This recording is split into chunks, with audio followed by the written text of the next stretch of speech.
اعوذ باللہ من الشیطان الرجیم بسم اللہ الرحمن الرحیم رب اشرح لی صدری ویسر لی امری واحلل عقدۃ من لسانی یفقہوا قولی۔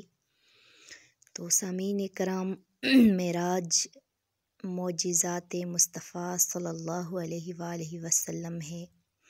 یہ وہ عظیم واقعہ ہے جس نے تسخیر کائنات کے دروازوں کو کھولنے کی ابتدا کی ہے۔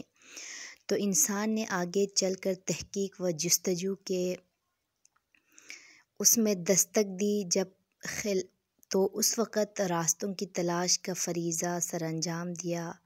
تو رات کے مختصر سے وقفے میں جب اللہ رب العزت حضور رحمت عالم صلی اللہ علیہ وآلہ وسلم کو مسجد حرام سے نہ صرف مسجد اقصیٰ تک بلکہ سماوی کائنات کی بے انت وسعتوں کے قاب قوسین اور او ادنیٰ کے مقامات بلند تک لے گیا، اور آپ مدتوں وہاں قیام کے بعد اسی قلیل مدتی زمینی ساعت میں اس زمین پر دوبارہ جلوہ افروز بھی ہو گئے۔ سبحان اللہ۔ تو رجب کی 27ویں شب کو اللہ کے پیارے نبی حضرت محمد مصطفیٰ صلی اللہ علیہ وآلہ وسلم کو معراج کا شرف عطا ہوا۔ اگرچہ اس واقعے کے زمان کے بارے میں کئی روایات موجود ہیں۔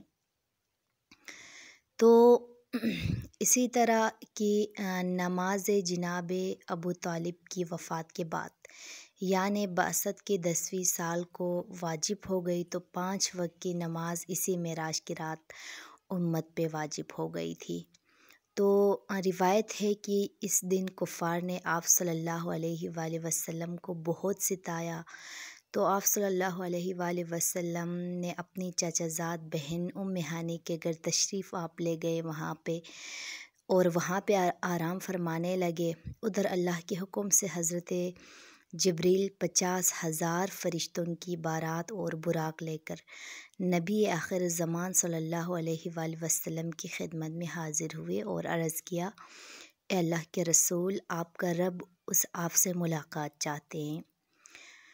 تو عرش سفر کی تیاریاں ہونے لگے۔ سفر معراج کا سلسلہ شروع ہونے والا تھا۔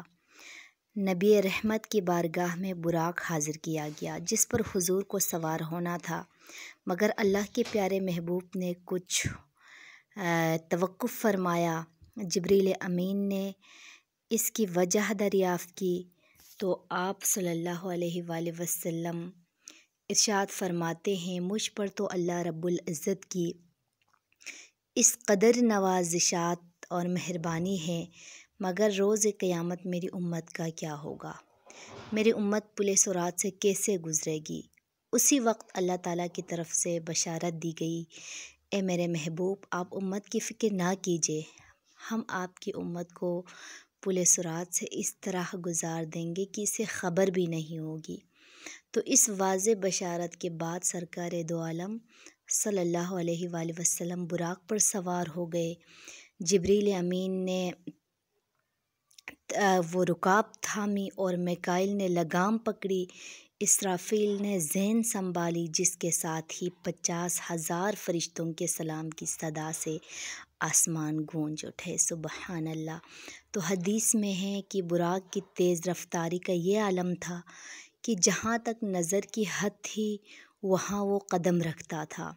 تو براق کا سفر اس قدر تیزی کے ساتھ ہوا جس تک انسان کی عقل پہنچ ہی نہیں سکتی تھی۔ تو ایسا لگتا تھا ہر طرف موسم بہار آ گیا ہے، چاروں طرف نور ہی نور پھیلتا چلا گیا ہے۔ تو اس سفر کے دوران آپ صلی اللہ علیہ وآلہ وسلم مکہ سے مسجد اقصیٰ گئے اور وہاں تمام انبیاء کرام کی نماز کی امامت فرمائی۔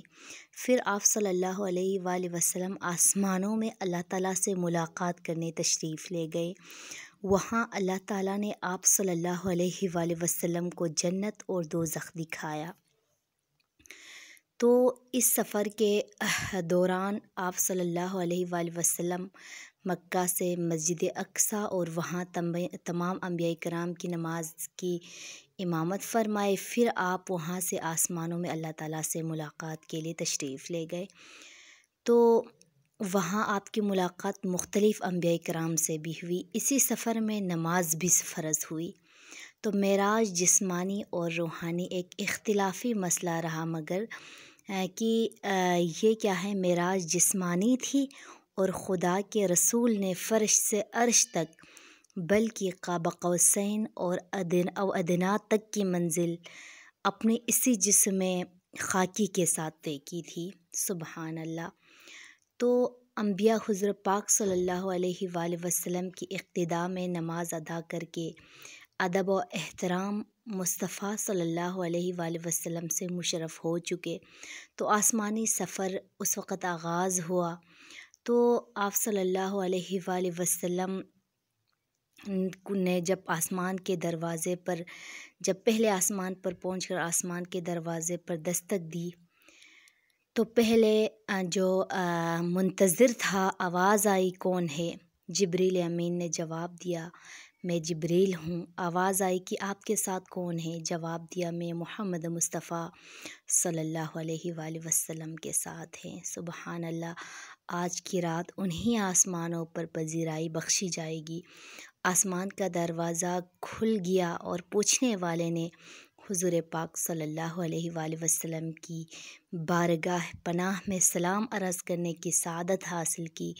مرحبا یا سیدی یا مرشدی مرحبا۔ سبحان اللہ۔ پھر آپ صلی اللہ علیہ وآلہ وسلم آسمانوں کی طرف بڑھیں اور آسمان دنیا پر آئے تو دروازہ کھٹکھٹایا، آواز آئی، کون؟ جبریل امین نے فرمایا، میں جبریل ہوں۔ پھر کہا گیا کہ آپ کے ساتھ کون ہے؟ تو اس مقام پر بھی جبریل امین نے عرض کیا کہ میرے ساتھ رسول پاک صلی اللہ علیہ وآلہ وسلم ہے۔ تو اسی طرح کی معراج کا جو واقعہ ہے، اسی طرح سلسلہ چلتا رہا کہ آخر جو حضور پاک صلی اللہ علیہ وآلہ وسلم کو 50 نمازیں بطور تحفہ دیے، اور کہ جن کی تعداد بعد میں کم کر کے 5 کر دی گئی ہیں۔ تو حضور پاک صلی اللہ علیہ وسلم نے اللہ سے پردے میں بات کرنے کا شرف حاصل کیا، جو اور کسی کو حاصل نہیں ہوا۔ سبحان اللہ۔ کائنات کی اس افضل ترین رات میں اللہ تعالیٰ نے حضور پاک صلی اللہ علیہ وآلہ وسلم کو نماز بطور تحفہ پیش کیا۔ تو اللہ پاک سے دعا ہے، اللہ پاک ہم سب کو اس رات عبادت اور ریاضت میں مشغول رہنے کے ہم سب کو توفیق عطا فرما، اس رات کی رحمتوں سے ہم سب کو نوازے، آمین ثم آمین۔